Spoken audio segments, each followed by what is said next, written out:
सच तो ये है कि मेरे भाई को हर चीज़ें ज़िंदगी में बहुत जल्दी मिल गई। आप मानोगे नहीं कि बहुत जल्दी उसने 12th पास की, बैंक की तैयारी करी। बैंक की तैयारी में भी उसने सिर्फ 1 साल तैयारी करी और उसमें उसका बैंक मैनेजर में सिलेक्शन हो गया जल्दी से। उसकी उम्र के 25वें साल में वो बैंक मैनेजर बन गया था।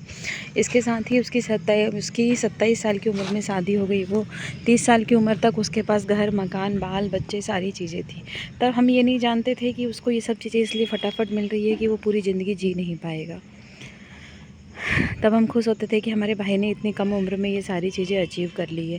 लेकिन धीरे धीरे जब मेरा भाई बीमार पड़ा और वो इस दुनिया को छोड़ के गया, तो लगता है कि ऊपर वाले ने उसको ज़िंदगी में बहुत छोटी लिखी थी, इसलिए उसके जीवन को सारा सुख दिया। पर मैं तुम्हें बताऊँ, तुम्हारे पापा ने बिल्कुल राजाओं की तरह ज़िंदगी जी है। उसने कभी भी तकलीफ़ नहीं देखी, क्योंकि मेरा इकलौता भाई था। मेरे पापा खुद नौकरी करते हैं, तो मतलब मेरे पापा खुद बैंक मैनेजर थे, थे उस समय।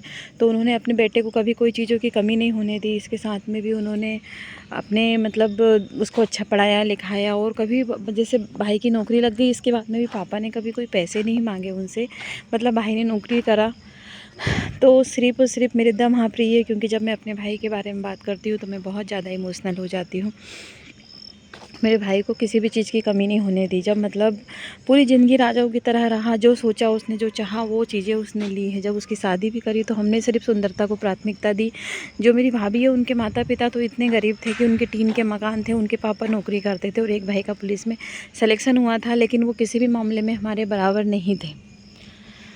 ये मान के चलो, एक झोपड़ी जैसा मकान था। हम लोगों को कई लोगों ने बोला भी कि आप क्या देख के इस परिवार में शादी कर रहे हैं, लेकिन हमें लगा कि एक गरीब परिवार की लड़की लेके आएंगे तो वो हमें समझेगी, पैसों के महत्व को समझेगी और हमें अच्छे से रखेगी। लेकिन उसने ऐसा कुछ नहीं किया।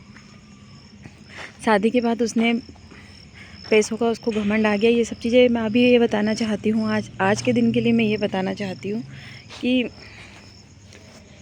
मेरे भाई की डेथ होने के बाद में उसको नौकरी मिल चुकी है।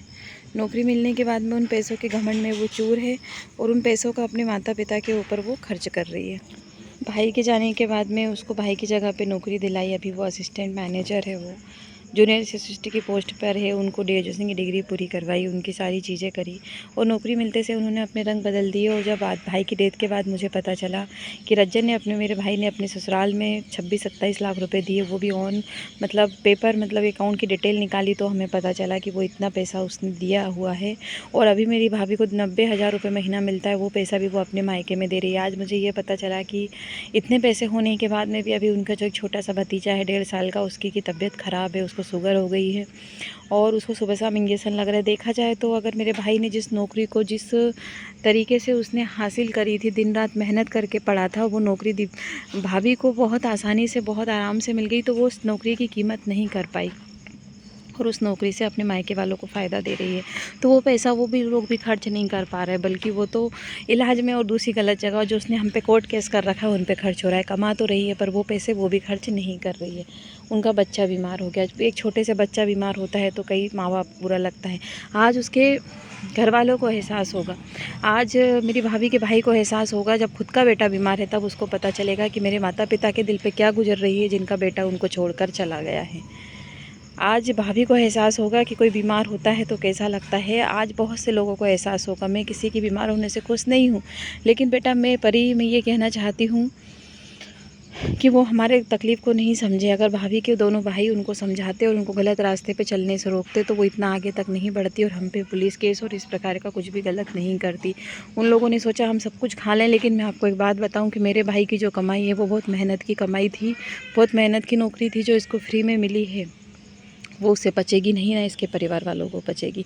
पर ये जब तुम बड़ी हो जाओगी तब तुम खुद देखोगी। ये वीडियो मैं सिर्फ़ और सिर्फ तुम्हारे लिए बना रही हूँ, सिर्फ तुम्हारे लिए।